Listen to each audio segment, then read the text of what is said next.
En el nombre del Padre, y del Hijo, y del Espíritu Santo. Amén. Padre nuestro que estás en el cielo, santificado sea tu nombre. Venga a nosotros tu reino. Hágase tu voluntad en la tierra como en el cielo. Danos hoy nuestro pan de cada día. Perdona nuestras ofensas como también nosotros perdonamos a los que nos ofenden. No nos dejes caer en la tentación y líbranos del mal. Dios te salve María, llena eres de gracia, el Señor es contigo. Bendita eres entre todas las mujeres y bendito es el fruto de tu vientre Jesús. Santa María, Madre de Dios, ruega por nosotros pecadores, ahora y en la hora de nuestra muerte. Amén. Gloria al Padre, al Hijo y al Espíritu Santo, como era en un principio, ahora y siempre, por los siglos de los siglos. Amén. Oh Espíritu Santo, don de Dios y fuerza de lo alto, fuente de agua brotante de vida eterna, desciende y mora en nuestros corazones. Haznos verdaderos adoradores del Padre, condúcenos a la plenitud de la verdad y transfórmanos en testigos de Jesús para llevar su nombre hasta los confines de la tierra. Amén. Nos encontramos en nuestro quinto segmento de este curso de la Pascua del Señor. Estamos dentro de la parte de la cena todavía, ya en la parte final que hemos titulado los discursos de despedida. La sesión pasada estudiamos en el Evangelio de San Lucas un breve discurso de Jesús con el tema de quién es el mayor y habíamos iniciado el estudio de la tradición de San Juan. Vamos a recordar brevemente cómo están elaborados estos 5 capítulos del Evangelio de San Juan. Del capítulo 13:31 hasta el capítulo 17 nos encontramos con los discursos de despedida elaborados por San Juan a partir de palabras que dijo Jesús a la luz del Espíritu Santo para entregarnos como el testamento espiritual de Jesús. Tuvimos una división de 3 discursos, que este no es discurso, pero es primer discurso del capítulo 13:31 al 14:31, un segundo discurso que vamos a estudiar a partir de este momento, en el capítulo 15, y a partir del capítulo 17 entraremos en la contemplación de una de las páginas más altas en teología que hay en toda la Biblia, que es la oración sacerdotal de Jesús. El primer discurso, si ustedes recuerdan, tuvo 4 temas fundamentales. El primero fue el mandamiento nuevo del amor. No solamente el amor a Dios con todo el corazón, toda el alma y todas las fuerzas, no solamente el amor al prójimo como a uno mismo, sino el amor en la medida en la que Jesús nos ha amado. Y Él va a dar ejemplo de que ese amor es ir hasta la entrega de la propia vida. En lo cotidiano, no en el momento de la muerte. Jesús no entregó su vida nada más en la cruz, Jesús entregó su vida a lo largo de toda su vida. Un segundo tema que vimos fue Jesús camino para ir al Padre. Pedro y Felipe están extrañados, no entienden mucho y le dice, Señor, ¿a dónde vas? Y Jesús les muestra cuál es el camino para ir al Padre. Solamente si Jesús nos lleva, podemos conocer al Padre, porque el Padre está en Jesús, Jesús está en el Padre. Un tercer tema que vimos fue la promesa de otro paráclito. Explicábamos lo que significaba la palabra paráclito. La volvemos a retomar porque va a aparecer nuevamente en los capítulos 15 y 16. Paráclito quiere decir alguien llamado para estar a tu lado. Viene del sustantivo griego parácletos, con K, parácletos. Y el cuarto tema fue la paz de Jesús. Me voy, pero les dejo mi paz. No la paz como la que da el mundo, sino que yo quiero que mis discípulos tengan una paz como la que yo tengo. Siendo así, entremos entonces ahora a nuestro segundo discurso de despedida que empieza en el capítulo 15 del versículo 1 hasta el 16:33. Nuevamente lo hemos dividido en pequeñas unidades literarias. El Padre nos enseñó que así era mucho más fácil el estudio de la Biblia, sobre todo en temas como este que tienen un contenido teológico tan elevado. Veamos nuestra imagen, cómo tenemos aquí la vid, que es Jesús, los discípulos, que somos los sarmientos, y Dios que va a ser el viñador. Pero antes de entrar a la lectura del segundo discurso, hay que leer el trasfondo bíblico de este texto porque no lo conocemos. ¿Qué tiene Jesús en su mente? ¿Por qué habla de una viña? ¿Por qué habla de una viña que sí da sarmientos? ¿Y por qué da una viña que no daba? Vamos al profeta Isaías en el capítulo 5, por favor. Abrimos nuestra Biblia en el capítulo 5 de Isaías, en el versículo 1, y es un preciosísimo poema sobre Israel, la viña de Dios que no dio el fruto esperado. Es un poema compuesto por un autor que se llama Isaías, ¿sí? Bien importante, Israel en el Antiguo Testamento es la viña elegida por Dios, a la que Dios cuida, pero que no dio el fruto que esperaba. Empezamos a oír un tono muy fuerte de Jesús en contra de los judíos que no han creído en él. Vayamos a nuestro texto, Isaías 5.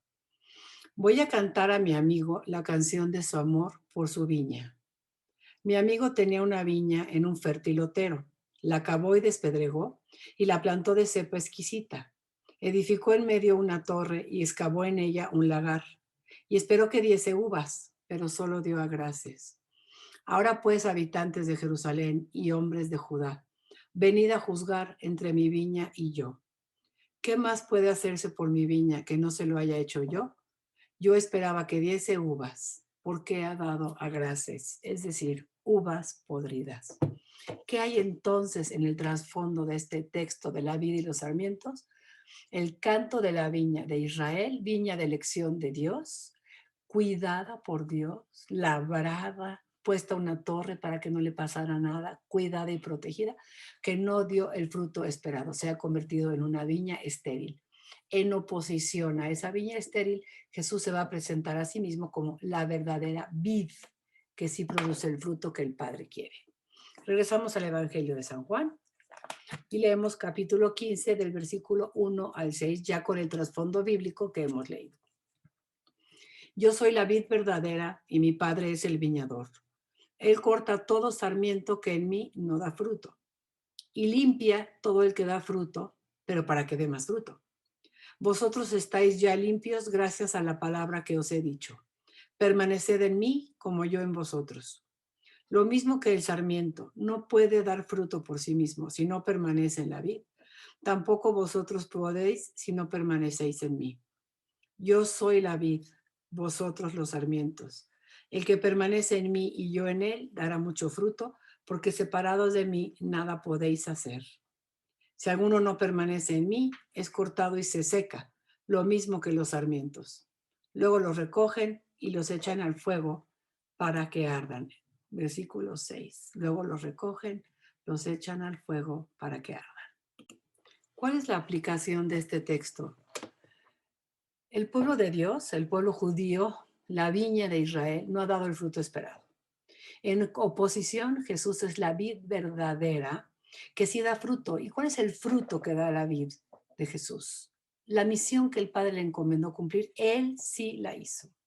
Y los discípulos tienen dos opciones: dar o no dar fruto, ser como Israel que no dio fruto, o ser sarmientos que den fruto. Pero si dan fruto, sepan de una vez que serán sarmientos podados para que den más fruto. Es decir, estar unido a Jesús no nos garantiza felicidad absoluta, nos garantiza una felicidad diferente, una felicidad que nadie nos podrá quitar y en la que seremos podados, pero porque si hemos dado fruto es porque Dios quiere que demos más fruto. Pero si hemos sido como esos sarmientos estériles que a pesar de estar unidos a la vid verdadera no hemos dado fruto, dice el versículo 6 una palabra muy fuerte: serán recogidos y echados al fuego para que ardan, porque no sirven para nada más. Entonces, ¿cómo se garantiza dar fruto? Subrayemos el versículo 5, por favor. El que permanece en mí y yo en él dará mucho fruto, porque separados de mí nada podéis hacer. Es decir, la única manera de dar fruto es permaneciendo en Jesús, porque la obra es de Jesús, que apoyado con su Espíritu Santo nos impulsa y nos lleva a dar el fruto que Dios quiere, todo para gloria de Dios. Y pasamos a la segunda sección de este segundo discurso, que está en los versículos 17 al 18, a través de esta muy hermosísima imagen sobre el discípulo que permanece en Jesús. Versículo 17. Si permanecéis en mí y mis palabras permanecen en vosotros, es decir, si yo permanezco en ustedes, la única prueba es que ustedes cumplen con mis mandamientos. Dicho de otra manera, si permanecéis en mí y mis palabras también permanecen en ustedes, quiere decir no que se las sepan, sino que las pongan en práctica. Pedid lo que queráis y lo conseguiréis. ¿Cuál es el supuesto que debe de cumplirse para poder pedir lo que queramos? Permanecer en Jesús y que su palabra permanezca en nosotros, que no la hayamos escuchado y la hayamos echado en saco roto, sino que hayamos tratado de poner esa palabra por obra. Versículo 7. Pedid lo que queráis y lo conseguiréis. La gloria de mi Padre está en que deis mucho fruto y seáis mis discípulos. Lo que pidamos nos será concedido si permanecemos en Jesús. Porque si permanecemos en Jesús, estamos ciertos de que el amor del Padre está con nosotros y el Espíritu Santo nos anuncia una gran alegría. Bien importante este tema. Siempre unidad en el tema de el amor y la guarda de los mandamientos. Dirá el apóstol Juan en una de esas cartas: ¿cómo puedo decir que amo a Dios que no veo si no amo a mis hermanos a quienes veo? Entonces la prueba del amor a Jesús es precisamente el amor que tenemos, la práctica de los mandamientos de Jesús. Y llegamos ahora al capítulo 15, versículo 18. Vamos al capítulo 15, versículo 18, para hablar del odio del mundo contra Jesús. Dice así: si el mundo os odia, sabed que a mí me ha odiado antes que a vosotros. Si fueras del mundo, el mundo amaría lo suyo, pero el mundo os odia porque no sois del mundo. Pues yo al elegiros os he sacado del mundo. Acordaos de lo que os he dicho. El siervo no es más que su señor. Si a mí me han perseguido, también os perseguirán a vosotros. Si han guardado mi palabra, también la vuestra guardarán. Pero todo esto lo harán a causa de mi persona, porque no conocen al que me ha enviado. Importantísimo. Si yo hubiera venido y no les hubiera hablado, no hubieran tenido pecado. Pero ahora no tienen excusa que palíe su pecado. La persona que me odia, odia también a mi Padre. Si no hubiera hecho entre ellos obras que ningún otro ha hecho, no tendrían pecado. Pero ahora las han visto y nos odian a mí y a mi Padre. Pero esto es para que se cumpla lo que está escrito en su ley.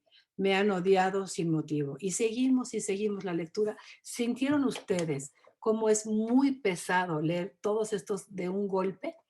Los discursos de despedida hay que irlos seccionando para poder tener una comprensión mucho más fuerte.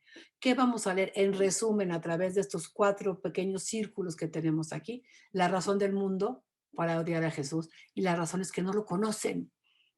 Porque una persona que entre en contacto con el amor de Dios a través de Jesús no puede odiarlo. El problema es que muchos no hemos entrado en contacto con el amor de Jesús. Ese es básicamente el problema. ¿Qué es conocer? Conocer es tener un conocimiento, una relación de intimidad, una relación de amor, de entrega con otra persona. La Biblia de Jerusalén tiene una nota muy buena para las personas que utilicen esa Biblia. Es bueno leer la nota del capítulo 2 del profeta Oseas, en el versículo 22, porque nos explica muy bien este tema del conocimiento de Dios. Voy a leer la nota completa. Dice así: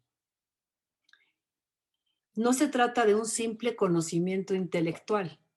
Así como Dios se da a conocer al hombre, es decir, nos muestra su amor, ligándose a nosotros por una alianza y manifestándonos así su amor con todos sus beneficios, así también el hombre debe conocer a Dios por una actitud que implica la fidelidad a su alianza, el reconocimiento de sus beneficios y el amor. Es decir, la manera en la que Dios nos ha amado, la manera en la que Dios se nos ha dado a conocer es por el amor que nos tiene y la celebración de una alianza. Él se ha ligado a nosotros voluntariamente por una alianza y la iniciativa fue suya. ¿Qué implica a cambio? Diríamos en México: amor con amor se paga. El mismo tipo de amor, un amor de entrega filial, con alegría, de sometimiento voluntario y alegre a la voluntad de Dios, respetando esa alianza que el Señor hizo con nosotros. Entonces, ¿cuál es la razón por la que el mundo no conoce a Jesús? Porque no ha experimentado su amor. Nos toca a los cristianos católicos, conocedores del amor de Dios, llevarlo a nuestros semejantes.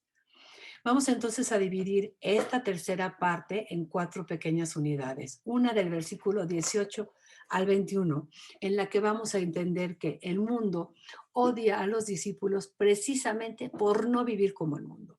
Todo lo que nos rodea nos invita a vivir como el mundo. Jesús dice que el distintivo de los cristianos sea que no viven como el mundo.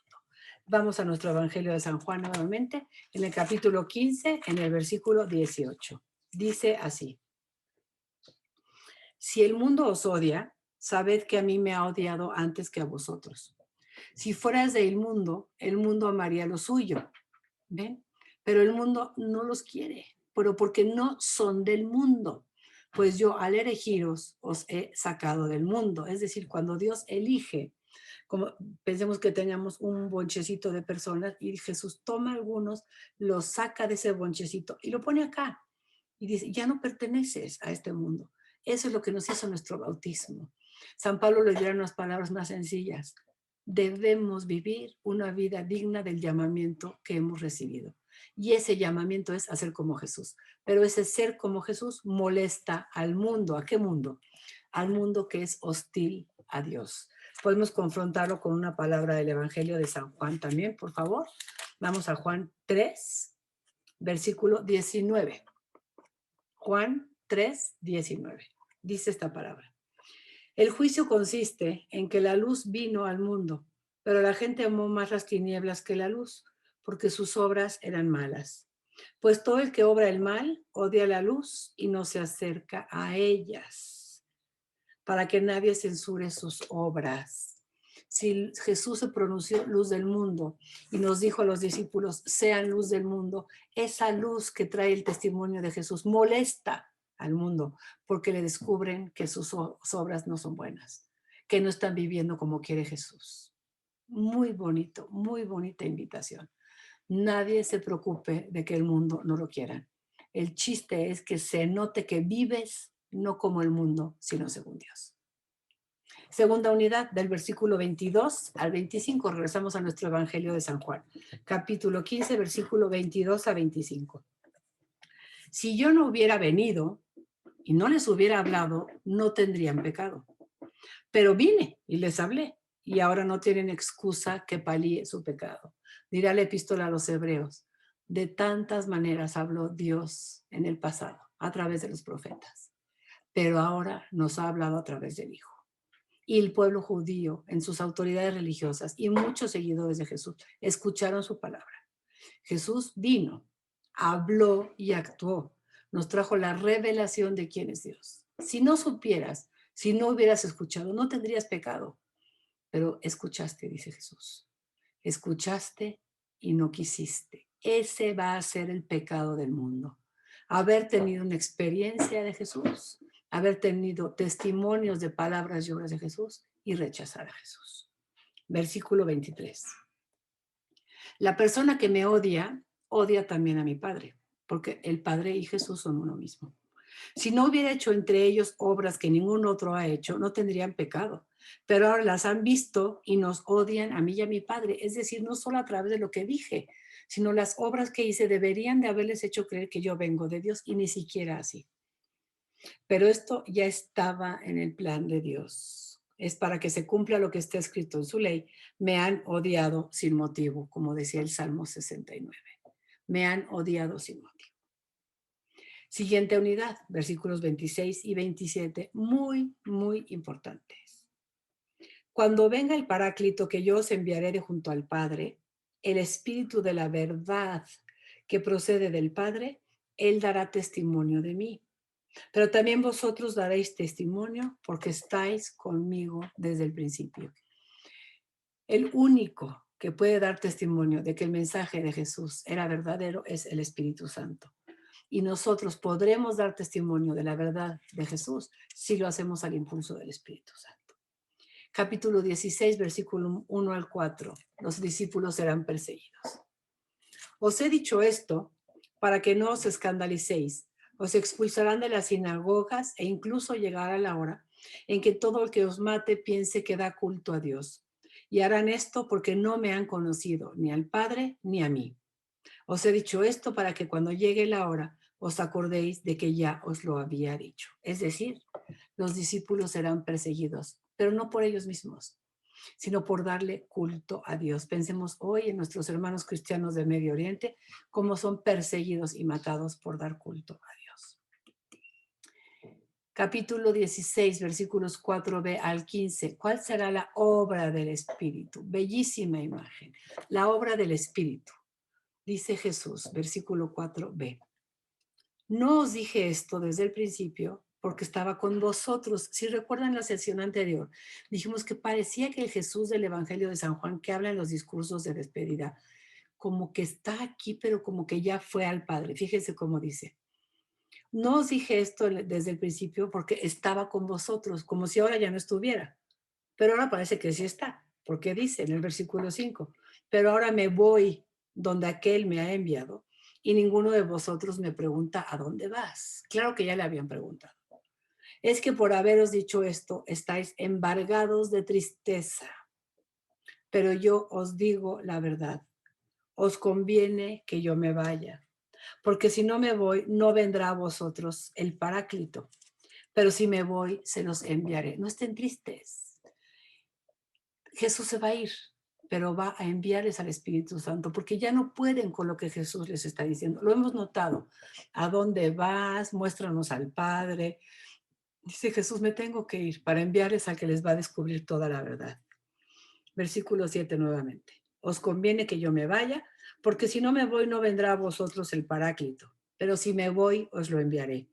Y cuando Él venga, convencerá al mundo en lo referente al pecado, en lo referente a la justicia y en lo referente al juicio. ¿Qué quiere decir eso? El Espíritu Santo dará pruebas contra el mundo de pecado, de juicio y de justicia.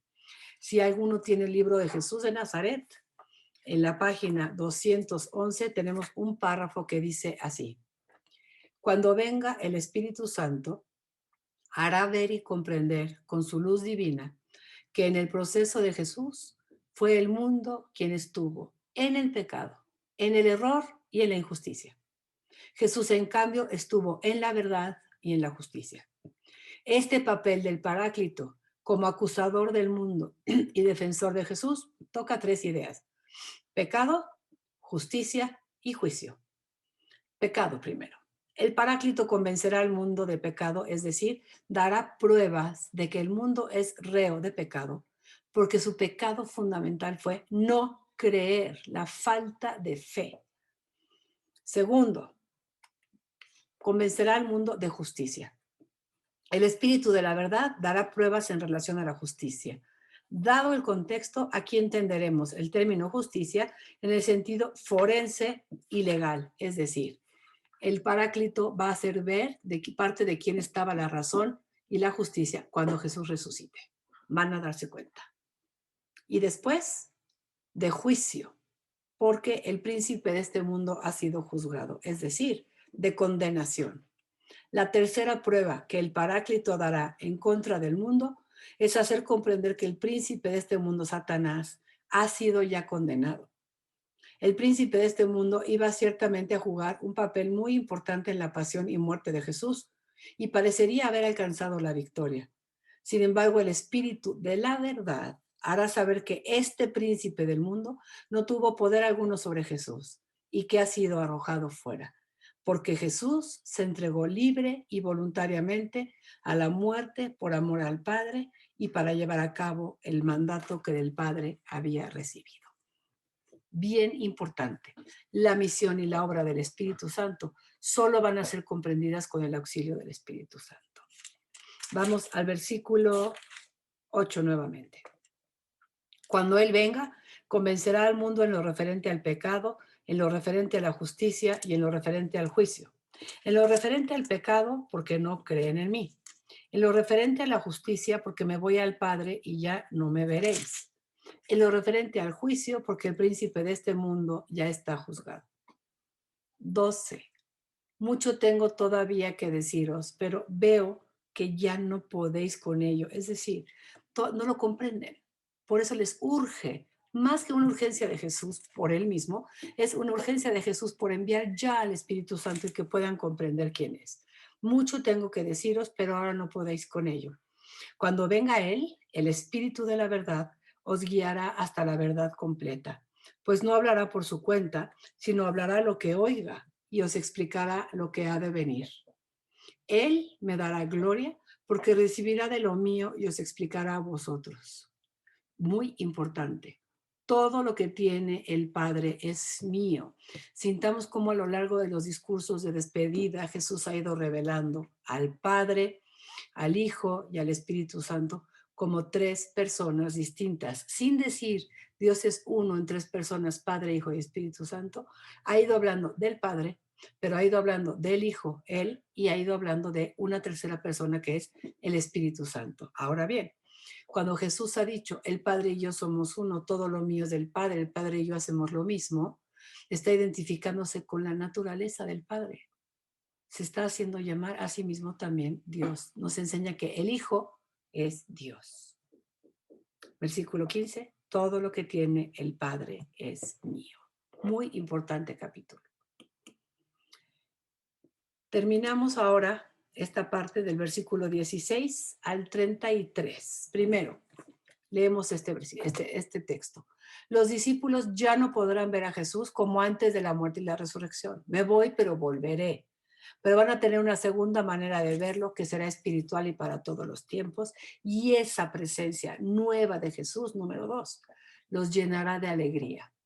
Pero no una alegría normal, como habíamos dicho, sino la paz profunda que da Jesús, que es efecto de la unión del discípulo con Dios. Esa es la paz mesiánica, una paz como de paraíso, sin problemas, sin muerte, sin llanto, sin angustia, un volver al paraíso. Dice así, capítulo 16, versículo 16. Dentro de poco ya no me veréis, y poco después me volveréis a ver. Entonces algunos de sus discípulos comentaron entre sí, ¿qué querrá decir con eso de dentro de poco ya no me veréis? Y poco después me volveréis a ver. Estamos sintiendo la necesidad que tienen los discípulos de entender lo que Jesús dice. Y se preguntaban, ¿qué será ese poco? ¿Qué querrá decir? Se dio cuenta Jesús de que querían preguntarle algo y les dijo, andáis preguntándoos acerca de lo que os he dicho. Dentro de poco no me veréis y poco después me volveréis a ver. En verdad os digo que lloraréis y os lamentaréis y el mundo se alegrará. Estaréis tristes, pero vuestra tristeza se convertirá en gozo. Como la mujer, que suele estar triste cuando va a dar a luz porque le ha llegado su hora. Pero cuando da a luz al niño, ya no se acuerda del aprieto por el gozo de que ha nacido un hombre en el mundo. También vosotros estáis tristes ahora, pero volveré a veros y os llenaré de alegría y una alegría que nadie les podrá quitar. A Jesús en su presencia física terrestre se los van a quitar, pero la presencia espiritual de Jesús en medio de sus discípulos, nadie se las podrá quitar y esto va a ser causa de profunda alegría. Versículo 23. Aquel día no me preguntaréis nada. En verdad os digo que el Padre os concederá lo que pidáis en mi nombre, otra novedad. Hay que pedir en el nombre de Jesús. Hasta ahora nada le habéis pedido en mi nombre. Pedid y recibiréis para que sea perfecto vuestro gozo. Os he dicho todo esto en parábolas, pero se acerca la hora en que ya no os hablaré en parábolas, sino que con toda claridad os hablaré acerca del Padre. Pero ahora no pueden, tienen que utilizar parábolas. Aquel día pediréis en mi nombre, y no os digo que yo rogaré al Padre por vosotros, pues el Padre mismo os quiere, porque me queréis a mí y porque creéis que salí de Dios. Salí del mundo, del Padre, y he venido al mundo. Ahora dejo otra vez el mundo y me voy donde el Padre. Hay que subrayar este versículo. Bien importante. Si sabemos de dónde venimos, tenemos que saber a dónde vamos. Dice Jesús, salimos del Padre, hemos venido al mundo y un día tendremos que dejar el mundo, pero para volver al Padre. Por eso Jesús regresa con ese ímpetu, con esas ganas. Él sabe bien de dónde viene. ¿Qué nos hace falta a los cristianos católicos? Conocer bien al Padre de quien procedemos, para que tengamos un deseo por volver a Él. Versículo 29. Le dicen sus discípulos, ahora sí que hablas claro y no dices ninguna parábola. Sabemos ahora que lo sabes todo y no necesitas que nadie te pregunte. Por eso creemos que ha salido de Dios. Jesús les preguntó, ¿ahora creéis? Mirad que llega la hora y subrayen, ha llegado ya. Llegó la hora de entregarse, en que cada uno de vosotros se dispersará por su lado y me dejaréis solo.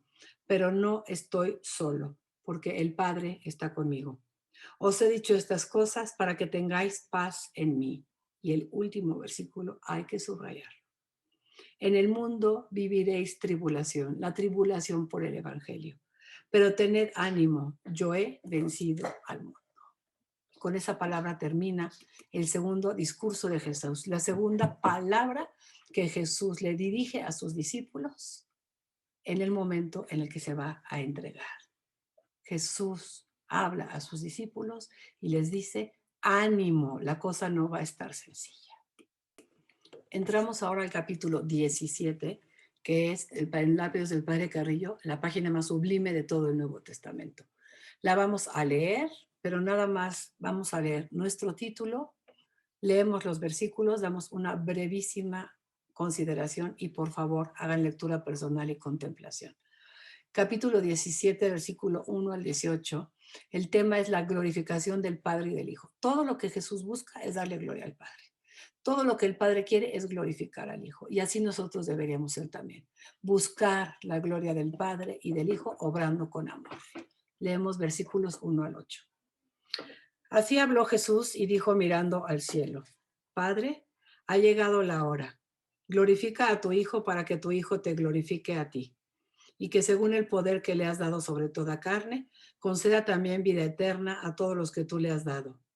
Esta es la vida eterna, que te conozcan a ti, el único Dios verdadero, y al que tú has enviado Jesucristo. Yo te he glorificado en la tierra, Padre. ¿Cómo? Llevando a cabo la obra que me encomendaste realizar. ¿Cómo podemos glorificar a Dios? Llevando a cabo la obra que nos encomendó realizar, en el estado de vida en el que nos haya llamado. Ahora, Padre, glorifícame tú junto a ti con la gloria que tenía a tu lado antes de que el mundo existiese. Jesús añora volver al Padre. He manifestado tu nombre a los hombres que tú me has dado, tomándolos del mundo. Tuyos eran y tú me los has dado y han guardado tu palabra. Ahora ya saben que todo procede de ti, todo lo que me has dado, porque las palabras que tú me diste se las he transmitido a ellos y han reconocido en verdad que vengo de tu parte y han creído que tú me has enviado.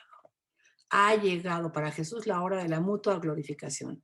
Él va a glorificar al Padre, llevando a plenitud la obra que el Padre le encomendó, y Jesús va a ser glorificado por el Padre, dándole la gloria que tenía antes de ser enviado al mundo.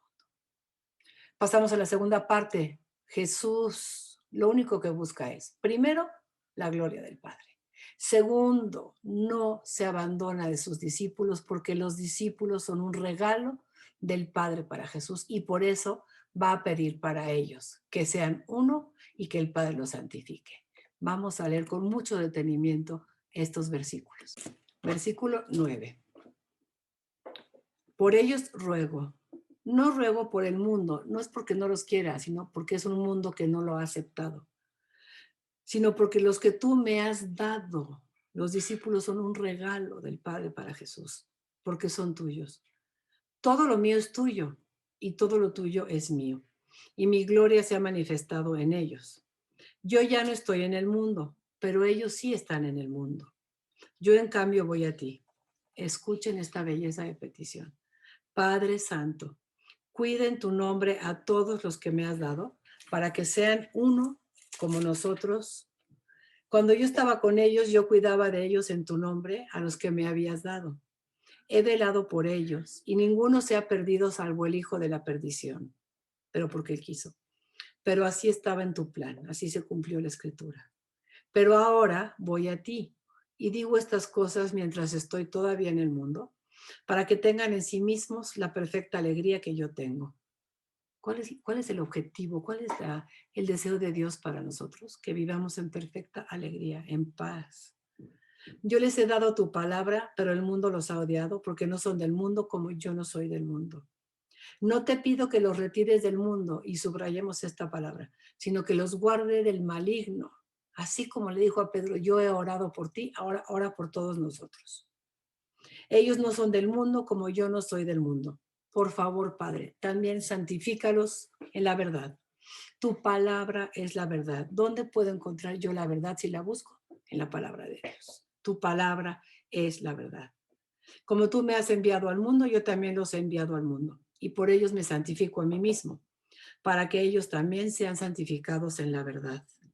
No ruego solo por estos, sino también por todos aquellos que van a creer en mí por medio de su palabra, para que todos sean uno como tú, Padre, y yo en ti. ¿Qué pidió para nosotros en el versículo 20 Jesús? No ruego solo por estos que están aquí enfrente, sino también por los que van a creer en mí por medio de la palabra de los apóstoles. Nosotros somos cristianos, católicos de la Iglesia Apostólica y hemos creído en Jesús por la palabra que los apóstoles nos transmitieron. Por eso somos la Iglesia Apostólica. Como tú, Padre, en mí y yo en ti, versículo 21, que también sean uno en nosotros. Para que podamos ser uno, tenemos que estar en ellos, para que el mundo crea que tú me has enviado. La unidad de los cristianos llevaría al mundo a creer. Les he dado la gloria que me diste para que sean uno como nosotros somos uno, yo en ellos y tú en mí, para que sean perfectamente uno, Padre. Y el mundo conozca que tú me has enviado y que los has amado a ellos como me has amado a mí. Por favor, subrayemos. Los has amado como me has amado a mí. Con el mismo amor con el que Dios Padre ama a Jesús, nos ama a nosotros. Padre, mi deseo es que los que tú me has dado estén también conmigo ahí donde yo esté, en la gloria, para que contemplen la gloria que me has dado porque me has amado antes de la creación del mundo.